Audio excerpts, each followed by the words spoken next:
Hi, guys. Welcome back to another episode here at Model Railroading 101. Today we're going to do a little review on Kato, whatever, potato, you know the thing. Um, the GS4 in the Southern Pacific Daylight paint scheme.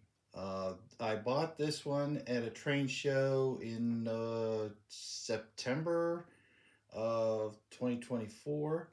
So at the time of recording this, a recent purchase. I ran it at the show for probably half an hour to an hour ish. It ran fantastic out the box. Had somebody change uh, the address on it so that it's not running on 3. It was running on its actual number. And someday we're going to do a video on programming uh, locomotives. I'm not as into it as a lot of people. Uh, there was a time I did it a little bit with JMRI, but my JMRI took a crap and I haven't done anything with it since. So I kind of let it go. All right. So what we're going to do today is, yeah, there's probably a lot of reviews out there on this thing.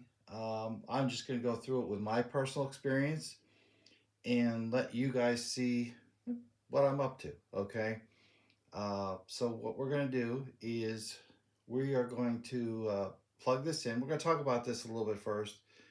Uh, as you can see, it's painted very well done. I will say this, and I've ran it several times, and I'll run it around the layout a little bit so you can get an idea of what it looks like and how it operates. But once you put it on your layout, regardless if it's like these are all modules, okay? I run, I have my end scale is just trak modules, okay? I have basically a loop. Uh, it's nothing fancy. There's two end caps, and then a variety of straight pieces in between. Like there's, singles, doubles. I even have a quad that I built, which will be in another video sometime next month ish, you know. But well, it'll be put out there in about the next month. I'm probably going to get to taping it in the next couple of weeks. We got a lot of things to get to, but at any rate, so I just basically have a loop here, and when I brought it home, and once you get the uh, the modules all leveled out, and these things, I can't complain about the mechanism. Kato makes a great mechanism. It runs like a top.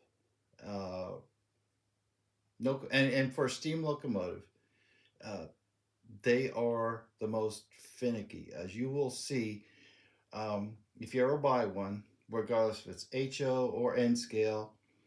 And I imagine the larger ones, and there's a couple smaller ones. The steam locomotives are the ones that are going to find your mistakes, okay, in track wise. So you will always have an issue. If you have an issue with your track, they will find it, okay? Sometimes your diesels will, but more than likely, just because of the way they're constructed, like if you have pilot trucks, you've got a like this particular one has four pilot trucks, eight driving wheels, and then four trailing trucks. The trailing trucks support are in real life support the firebox, distributing the weight. Uh, and the pilot trucks help guide the locomotive into the curve. That's how they were designed from the beginning, uh, so they could go at higher speeds. So what we're going to show you today is how it operates, some of we'll go through the functions. Um, Now I hinted to this in a previous video where I had my Broadway Limited Big Boy, okay, in N scale. And what I like to go through is some of the good and the bad, okay. It's a review, and I'm not gonna pull any punches. I'm not sponsored by anybody, Kato or otherwise. So if you're out there and you want to sponsor me, I'll take you up on it, or we'll look into it. But at any rate, um, I have issues that you want to say maybe they're personal, or as far as you nitpick, maybe. But when you spend two, three, or more $100 on a locomotive, you kind of want something. Your expectations are up here, and when you get something that's down here or lower, you're like, that's not right. I'm sorry about that. Bump the camera. There's a glitch. All right. Anyway, um, so we'll go through this. So let me plug this in. Okay, I got my. Excuse me for. I didn't want to have this on when it started up. Now, the trak will up there. Now the trak has power, and so I got to come over here and get my Y throttle. Okay, well, didn't recognize it right away. Let's try it again. Okay, so we're going to go to the keypad and we'll go 4449. Set. Okay, and now we're at the throttle. Okay, so now we're set. So if you noticed, I didn't do anything to the locomotive. As soon as it got track power, and this is all DCC now, and it will work the same in DC mode, I believe. And don't hold me to this because I haven't looked at the directions because I run DCC and I bought it with factory equipped DCC. Okay, they use the Lock Sound 5 decoder, and I've seen people do the installs on it, which brings me to one of my points, which I'll get to in a minute. Um, so that the decoder goes way back in the tender near the area of the backup light. Okay, so like I said, as soon as you apply track power, the headlight and the Mars light come on. As you can see there, the Mars light is going, and I took an opportunity this morning before I came in here to start making this video to run this in the dark. Okay, the only thing that was lit obviously is the tornado, which you see blinking there, and I had a crossover on the other side that has dwarf lights and the lighthouse, which was blinking off and on. So that was the only light other than headlights. Very little light comes off of uh, the locomotive for the GS4, which was kind of disappointing. You know, yes, you could see it's on. Yes, you could see it's doing something, but it's not very bright or realistic to me. Okay, so that's one bad thing. Second bad thing, um, in the installation video that I watched, because I was trying to determine what the lock sound decoder was that was in there, and I watched a fellow put one in, and to add the sound, okay, um,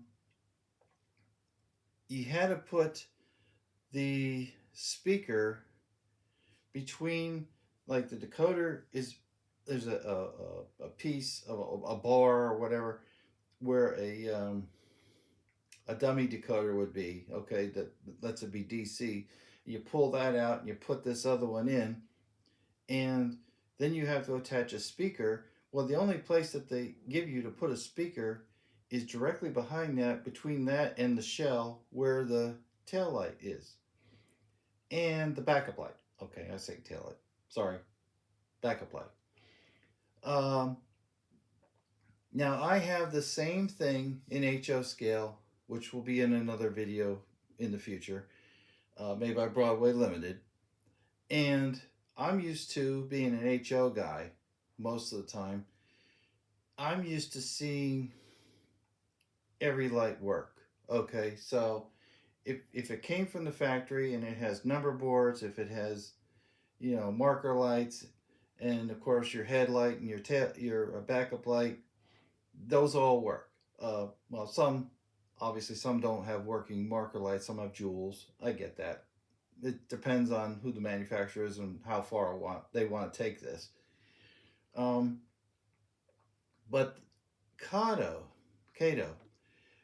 decided in their infinite wisdom that the headlight and the Mars light there are always going to operate regardless of, as soon as track power is applied. And I get it, you know, considering where the decoder is, and then you have to run wires from the front into that area where the decoder is. It may be a little bit messy trying to do something like that, so I get it. Okay. Um, Now Broadway Limited did as you saw on the big, or if you want to go look at the big boy video, there are both, you know, and you have control. I have control of the headlight with my remote here, but Kato didn't do that. All right, so that's one little thing. Okay, that's fine. It's always on. I get it. I can live with it.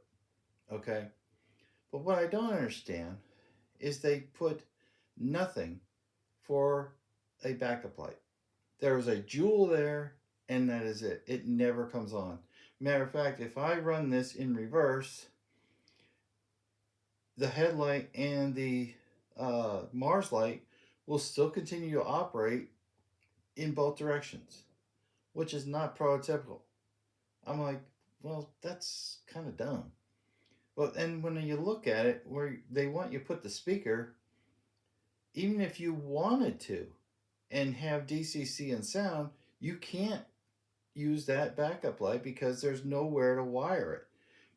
On the DCC itself, the decoder, you've got the usual controls. Okay, this because ESU has no idea what this is going into, so ESU gives you control over headlight, Mars light. The has the ability to do the backup light and all that. But Kato just says, nope, we're not going to do that.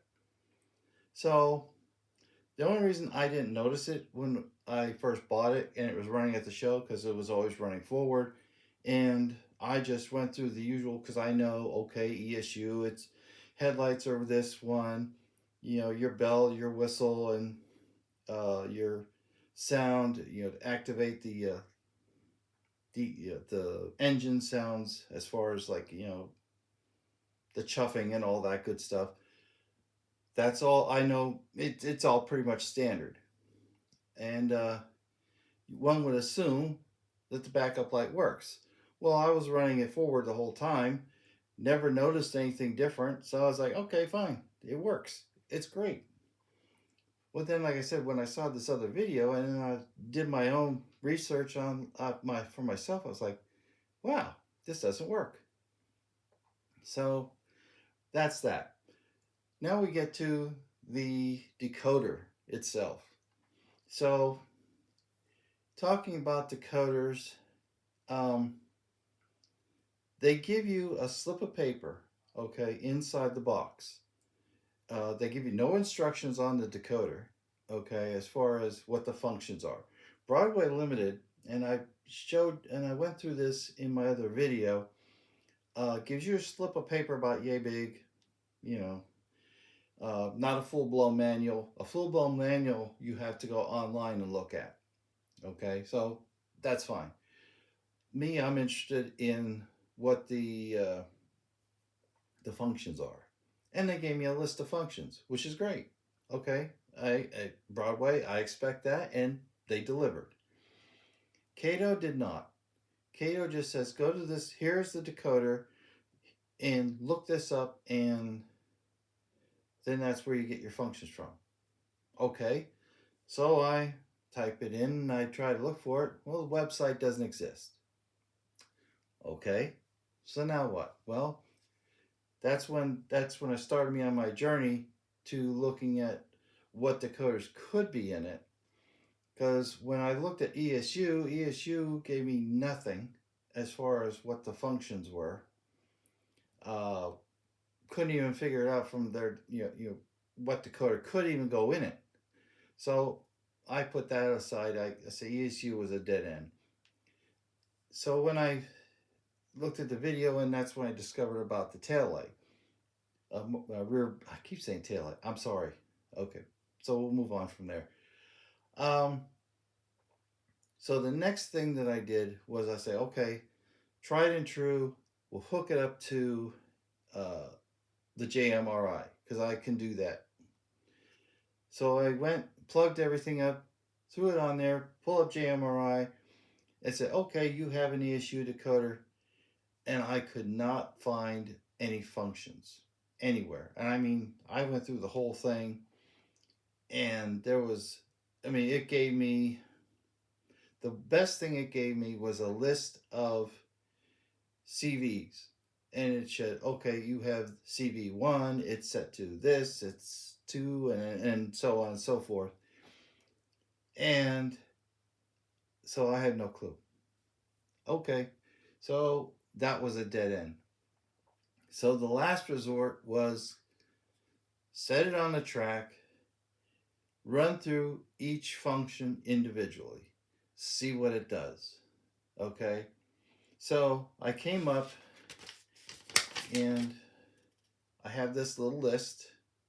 Move over here, and that's all I could come up with.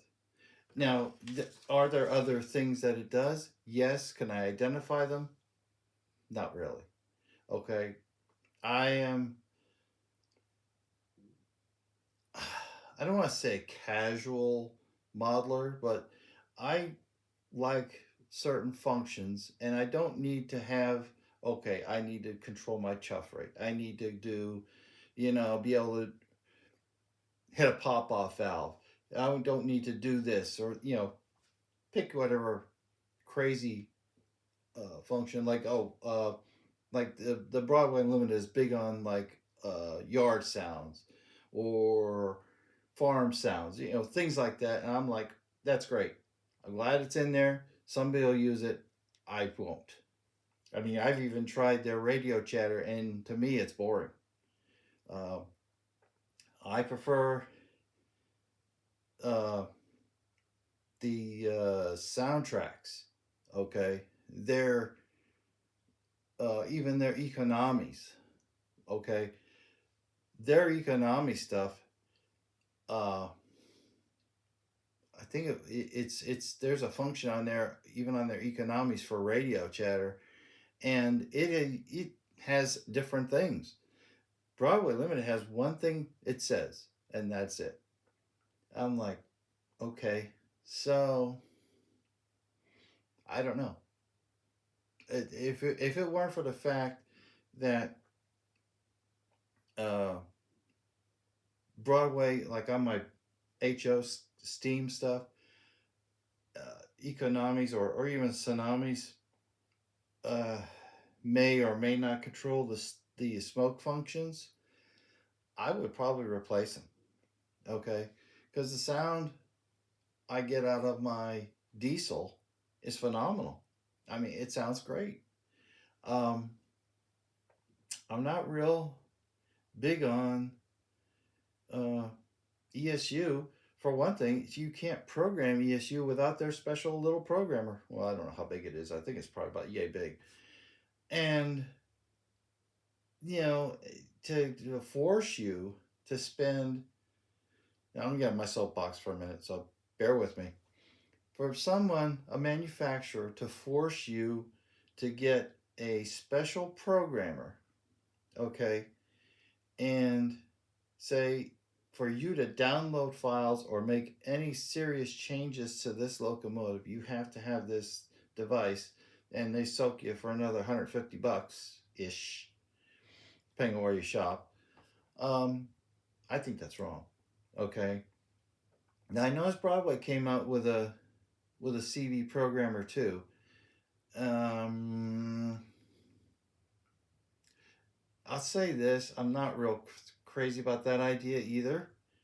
But you know, I I've had issues with trying to get into Broadway Limited and doing reprogramming on some of their stuff, and so I kind of like shy away from it. Okay, I say, okay, I bought it. It's DCC sound.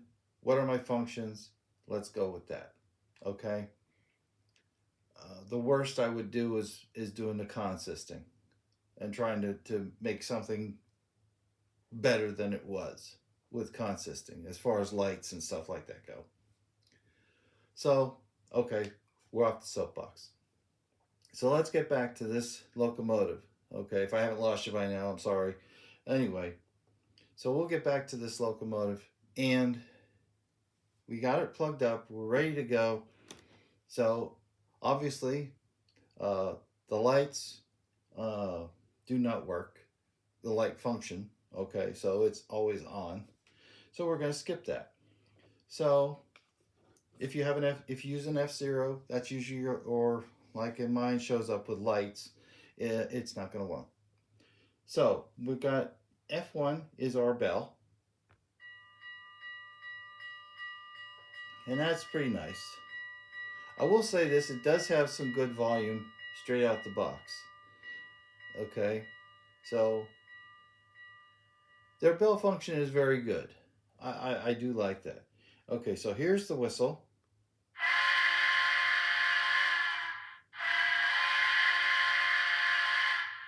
And it will stop once you release it. Okay, so F3 is coupler. Okay, so there's your coupler. Um, so the only other, there's three other functions. Okay, F8 is your sound on off. Now, Broadway uses F9. Okay, on their DCC equipped locomotives, and that's HO or N, doesn't matter. But ESU uses F8. So usually on the Broadway stuff, okay. Now I've had ESU on other things, diesels that do use a startup sequence. But if I remember right, all my ESUs are from scale trains. So scale trains probably provide ESU with the specifications or even maybe sound files. If I remember right, they do that to an extent. They'll provide them. Okay, here's where, you know, this particular locomotive, this is how it starts and all that. They'll go out and record them. So they do have a startup sequence. The F8 on this one does not. It's just, well, here's this is F8. Okay, so you can hear it. It's got a little bit of hiss going on right there. Um, I guess it's okay, but you know, it's nothing spectacular. And be honest, you get to running this for a while, and you can't really hear it over the noise of the track. Uh, just my opinion. I mean, I've never ran this on anything but T-track, so if it ran, say, on hand laid track or like a regular, like normal Atlas track that goes on a separately applied roadbed, maybe quieter. I don't know, but I generally don't run with it. Okay, so but anyway, your next function is going to be a diesel horn. Now I looked at that, it's like a diesel horn. I know that's a thing. Okay, now you can hear it, it's doing some other stuff while it sits idle. HO scale on my Broadway limit does have a diesel horn because that's the prototype. There is a very, very tiny little diesel horn on the front end, and I was surprised to see it there. I was like, oh, okay. So here it is. It's up here. Okay, so F21 is the diesel horn. And that one stays on as long as the button is held. Or, well, actually, you have to release it. So I have to hit F21 and then F21 again, and that releases it. So now F22 is the only other function that I use. Okay, like I said, there are other things there. What they are, I cannot tell you. But here's F22, which is the grade crossing whistle.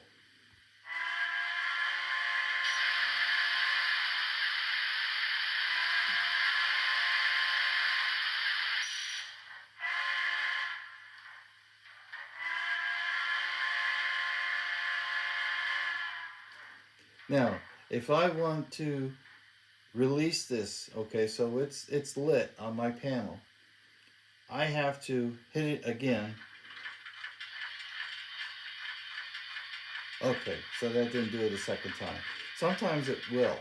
Okay, if you've got one of these other functions, when you hit it a second time to release it, it's going to perform that function again, which this time it didn't, and I'm pleased. Okay, one good thing. Give one for Kato on that one. So let's move it forward, and you can see what it looks like. Now, there is no working smoke unit in these.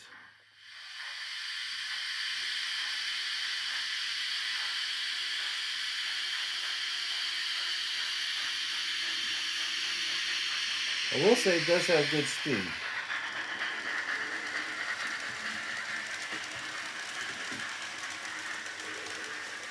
Now I'm using my tablet, okay, as you can see here, and so it's a wireless DCC connection. Uh-oh. Looks like we came apart. Wow, that's interesting. Oh, love it. Okay, so we're gonna short out because we wrecked, but that's fine because it's not entirely necessary, but you get the idea. We're not gonna, I'll be taking this off of here later anyway, but that's what it looks like. Okay, we can't operate yet, and we'll go this way.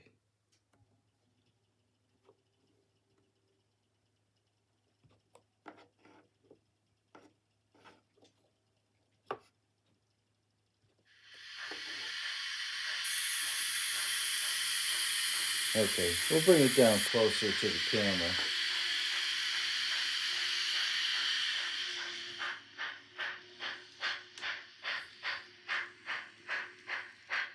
Okay.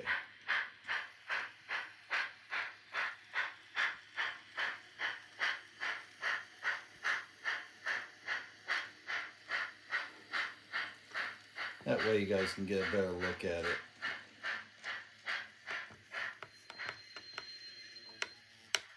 Okay, so there we are.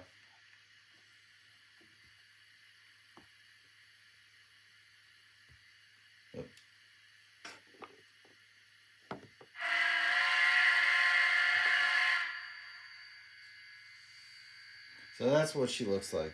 So anyway, we went way longer than I expected to. I hope you stuck with me. And tell me if you like this new format that I'm using. I kind of like it. It makes things more interesting, I think. Now, in a future video, we're going to go over this module right here. Uh, this is the Yellowstone, okay? In case you didn't notice from the Y's on the roof. Uh, well, we're going to do a separate video on this very soon.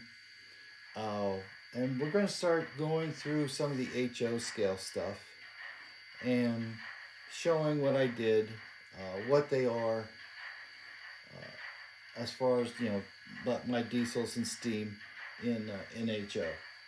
So if you like what you saw, remember to click, share, subscribe, and if you have a comment, make sure you put it down below. What are your thoughts on it? Do you like them? Do you hate them? Are you an owner of one? Like I said, let me know, and we'll see you in the future video. Until then, take care. Have a great day.